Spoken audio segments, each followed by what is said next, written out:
उत्पन्ना एकादशी जो कि मार्गशीर्ष महीने के कृष्ण पक्ष की एकादशी है। इस दिन अगर आप संतान प्राप्ति के लिए यह उपाय करती हैं तो निश्चित रूप से आपकी सूनी गोद जल्दी से जल्दी भर जाएगी। चाहे आपकी शादी को कितना ही वर्ष क्यों ना हो गया हो, 5 साल 10 साल या उससे भी अधिक हो गए हैं और अभी तक अगर आपको मातृत्व का सुख प्राप्त नहीं हुआ है तो आप मार्गशीर्ष महीने की उत्पन्ना एकादशी के दिन यह सरल सा उपाय जरूर करें। इसको करने से आपकी सूनी गोद जल्दी से जल्दी भरेगी। जो भी निसंतान दंपत्ति हैं जिनको संतान प्राप्ति में काफ़ी परेशानी आ रही है उनको इस एकादशी के दिन यह उपाय जरूर करना चाहिए। उत्पन्ना एकादशी जो कि बहुत ही पवित्र एकादशी मानी जाती है, इस दिन उपाय करने से आपको शीघ्र ही फल की प्राप्ति हो जाती है। इस बार की जो उत्पन्ना एकादशी है वो 26 नवंबर को होगी। इस एकादशी की शुरुआत 26 नवंबर को रात्रि में 1:01 पर हो जाएगी और इसका जो समापन है वो 27 तारीख को यानी कि 27 तारीख को इसका समापन जो है वो रात्रि में 3:07 पर होगा। ऐसे में उत्पन्ना एकादशी 26 नवंबर के दिन मनाई जाएगी। जो आपको उपाय करना है, जो आपको पूजा पाठ करना है वो भी आपको 26 नवंबर के दिन ही करना है। उत्पन्ना एकादशी जो है वो बहुत ही शुभ एकादशी मानी जाती है। उत्पन्ना एकादशी के दिन आपको संतान जरूर उत्पन्न होती है अगर आप यह उपाय कर लेते हैं तो। जो उपाय मैंने आपको बताया है वो हमारे शास्त्रों द्वारा लिया गया है और बहुत ही सरल उपाय है। इसको अगर आप पूरी श्रद्धा के साथ अगर पति पत्नी दोनों मिलकर करते हैं तो आपको संतान की प्राप्ति निश्चित रूप से होती ही है। जो भी संतान प्राप्ति के लिए उपाय किया जाए वो पति पत्नी दोनों को मिलकर ही करना चाहिए, क्योंकि जो पुत्र प्राप्ति के योग बनते हैं वो पति पत्नी दोनों के भाग्य से बनते हैं। तो कोशिश पूरी यही करें कि जो भी उपाय हो वो पति पत्नी दोनों मिलकर करें। अगर किसी कारण से पति पत्नी जो है नहीं मतलब दोनों नहीं कर सकते हैं तो पति या पत्नी में से कोई भी एक व्यक्ति इस उपाय को कर सकता है। मन में पूरा विश्वास रखिए, इस पूरे ईश्वर में आस्था के साथ अगर आप उपाय करेंगे तो निश्चित रूप से आपकी मनोकामना अति शीघ्र पूरी होगी। 26 नवंबर के दिन उत्पन्ना एकादशी के दिन आपको क्या उपाय करना है, संपूर्ण जानकारी आपको इस वीडियो में दी जाएगी। लेकिन उससे पहले हमेशा की तरह आपसे मेरा निवेदन है कि अगर अभी तक आपने मेरा चैनल धर्म ज्ञान इंडिया को सब्सक्राइब नहीं किया है तो चैनल को सब्सक्राइब जरूर कर लीजिए। वीडियो पसंद आए तो लाइक कीजिए और कमेंट बॉक्स में हर हर महादेव या ओम नमः शिवाय जरूर लिखिए। चलिए, तो मैं जो आपको उपाय बता रही हूँ वो हमारे भोलेनाथ के लिए आपको करना है। उत्पन्ना एकादशी के दिन शिवलिंग का इस तरीके से पूजन करने से आपकी मनोकामना बहुत जल्दी पूरी हो जाएगी। तो इसके लिए आपको क्या करना है कि आपको सुबह जल्दी उठना होगा। प्रातः काल आप जल्दी उठ जाएं, स्नान आदि करके आप इस दिन पीले कलर के वस्त्र धारण करें, क्योंकि एकादशी का दिन है, पीला कलर बहुत ही शुभ माना जाता है। इसके बाद में इस उपाय के लिए आपको सुबह ही सुबह गाय की जो बछड़ा होता है, गाय के बछड़े की गोबर की आवश्यकता होगी। तो आपके घर के आसपास कहीं पर भी गौशाला है या कहीं पर भी गाय हो तो आप गाय के बछड़े का, याद रहे कि गाय के बछड़े का ही गोबर जो है वो आपको लेना है इस उपाय के लिए।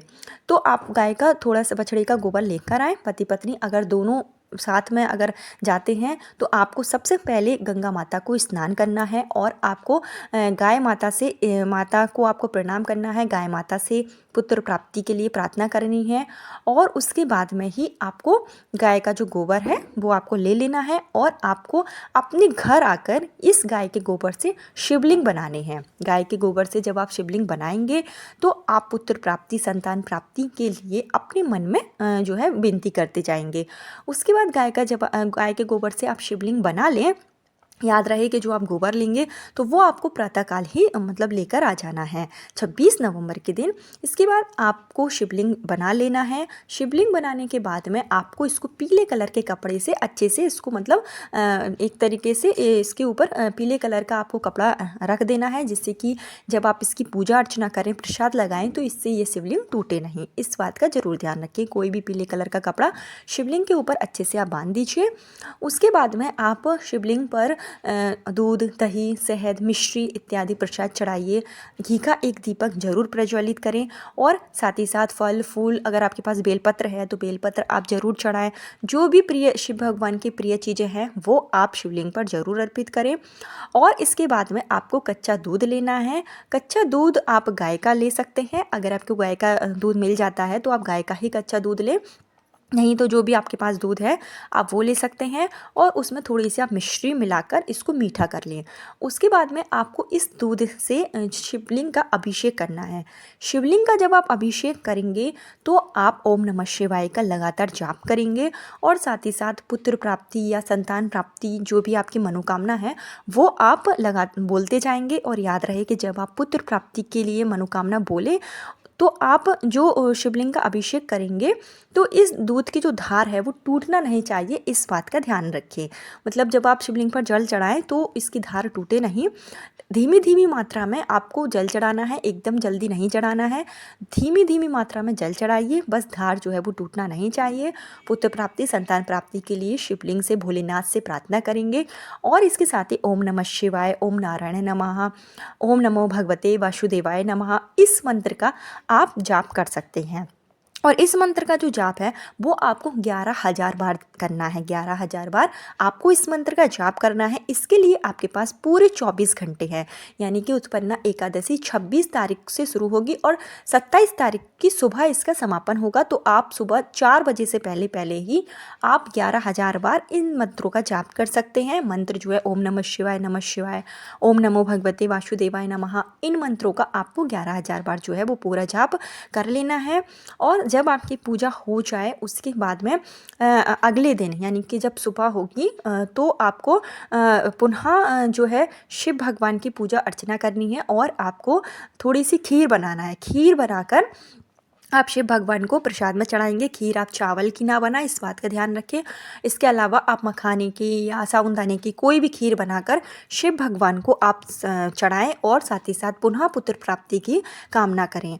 उसके बाद में आप के घर में जो भी बुजुर्ग महिला हो, बुजुर्ग पुरुष हो, तो उससे आपको यह जो शिवलिंग है वो अपनी गोदी में रखवा लेना है।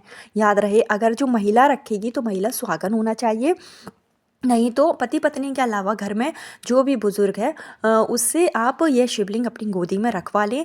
और उसके बाद में आप जब गोदी में शिवलिंग रखेंगे तो आप पूरे विनम्र भाव से, पूरे समर्पण के साथ शिव भगवान से पुत्र प्राप्ति की कामना करेंगे। और जो उत्पन्ना एकादशी है उस दिन अगर आप यह उपाय कर लेते हैं तो निश्चित रूप से पुत्र प्राप्ति के प्रबल योग बनने शुरू हो जाते हैं। क्योंकि उत्पन्ना एकादशी जो है बहुत ही शुभ एकादशी मानी जाती है। उस दिन आप गाय के गोबर से शिवलिंग बनाकर यह उपाय जरूर करें।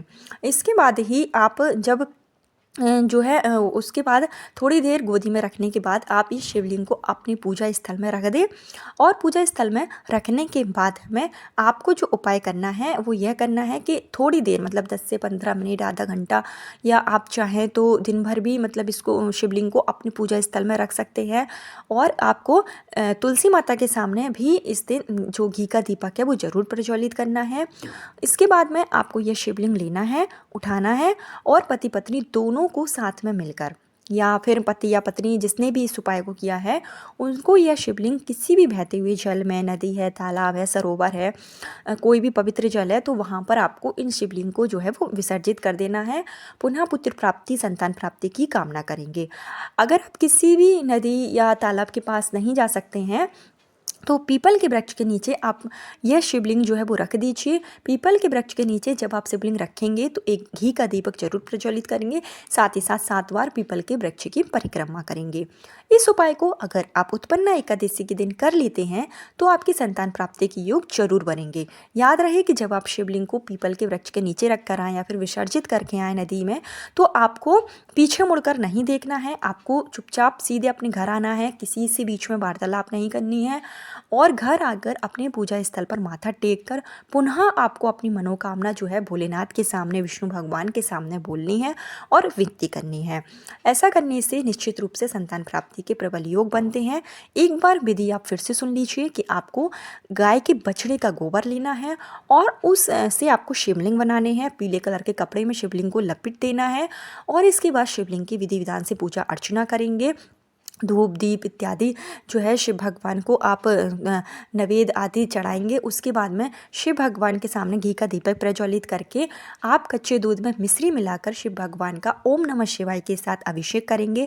11,000 बार आपको इस मंत्र का जाप करना है। आपके पास पूरे 24 घंटे हैं। 24 घंटे में 11,000 बार ओम नमः शिवाय या श्री शिवाय नमस्तुभ्यम ओम नमो भगवते वासुदेवाय नमः मंत्र का जाप करने के बाद में इस शिवलिंग पर आपको सुबह होते ही खीर का प्रसाद चढ़ाने के बाद में घर में कोई भी बुजुर्ग महिला है या फिर कोई भी पुरुष है तो उससे आपको अपनी गोदी में जो है शिवलिंग रखवा देना है। याद रहे महिला जो है वो सुहागन ही होना चाहिए। उसके से आप शिवलिंग अपनी गोदी में रखवाएं। पुत्र प्राप्ति के लिए शिव भगवान से प्रार्थना करें, लक्ष्मी नारायण भगवान से प्रार्थना करें। ऐसा करने से आपकी मनोकामना जरूर पूरी होगी और शिवलिंग को बहते हुए जल में प्रवाहित कर दें। ये इतना सा उपाय है जो आपको उत्पन्न एकादशी के दिन करना है। इस उपाय को करने का जो विधान है वो देवउठनी एकादशी का है। लेकिन अगर आपने देवउठनी एकादशी के दिन इस उपाय को नहीं कर पाए या फिर आपने कोई भी उपाय नहीं किया है तो आप पुत्र प्राप्ति के लिए उत्पन्ना एकादशी जो कि मार्गशीर्ष महीने की सर्वश्रेष्ठ एकादशी मानी जाती है, तो इस दिन आप उपाय जरूर करें। श्री कृष्ण की कृपा से आपकी सोनी गोद बहुत जल्दी भर जाएगी। मार्गशीर्ष का जो महीना होता है वो श्री कृष्ण विष्णु भगवान को समर्पित है और ऐसे में एकादशी का दिन तो यह दिन बहुत ही शुभ माना जाता है। ऐसे में आप दीपदान भी जरूर करें। दीपदान जो आप शिव मंदिर में जाकर शिव भगवान के मंदिर में चौखट पर कर सकते हैं, पीपल के वृक्ष के नीचे कर सकते हैं, तुलसी माता के समक्ष करिए, किसी भी नदी सरोवर में दीपदान अगहन के महीने में जरूर कीजिए। और गाय के गोबर से शिवलिंग बनाकर यह उपाय जरूर करें, क्योंकि जो गाय माता होती है उसमें 33 कोटि देवी देवता का वास होता है और गाय के गोबर में साक्षात माँ लक्ष्मी का वास है। तो ऐसे में अगर आप गाय के गोबर से शिवलिंग बनाकर पुत्र प्राप्ति की कामना करते हैं उत्पन्ना एकादशी के दिन तो आपकी मनोकामना जरूर पूरी होगी। साथ ही साथ आपके घर में सुख संपदा की भी कभी भी कमी नहीं होगी। तो इस उपाय को आप सुबह के समय अगर कर सकते हैं तो सुबह कर लीजिए, दोपहर में भी कर सकते हैं, शाम को भी कर सकते हैं। जब भी आप इस उपाय को करना चाहें 26 नवंबर के दिन आप इस उपाय को जरूर करें और 27 तारीख के सुबह आपको जो शिवलिंग आपने बनाए हैं उनका आपको विसर्जन जरूर करना है। आपको 27 नवंबर के बाद में शिवलिंग को अपने घर पर नहीं रखिएगा, इस बात का ध्यान रखें। विसर्जन जरूर कर दें, नहीं तो पीपल के वृक्ष के नीचे आप रख दें। पीपल के वृक्ष में साक्षात जो है ब्रह्मा विष्णु महेश का वास होता है। तो इन उपायों को आप जरूर करें। ऐसा करने से जब हम अपना धर्म और कर्म दोनों साथ में करते हैं तो हमारी मनोकामना जरूर पूरी हो जाती है। क्योंकि कई बार होता है कि हमारी कुंडली में ऐसे ग्रह दोष बन जाते हैं जिसके कारण वंश की वृद्धि नहीं हो पाती है। तो ये उपाय करने से आपके ग्रह दोष भी शांत होंगे, ईश्वर का आशीर्वाद आपको प्राप्त होगा और बहुत जल्दी आपकी सोनी गोद भर जाएगी। कल फिर मिलती हूँ नए वीडियो नए उपाय के साथ। जब तक के लिए हर हर महादेव, श्री शिवाय नमस्तुभ्यम।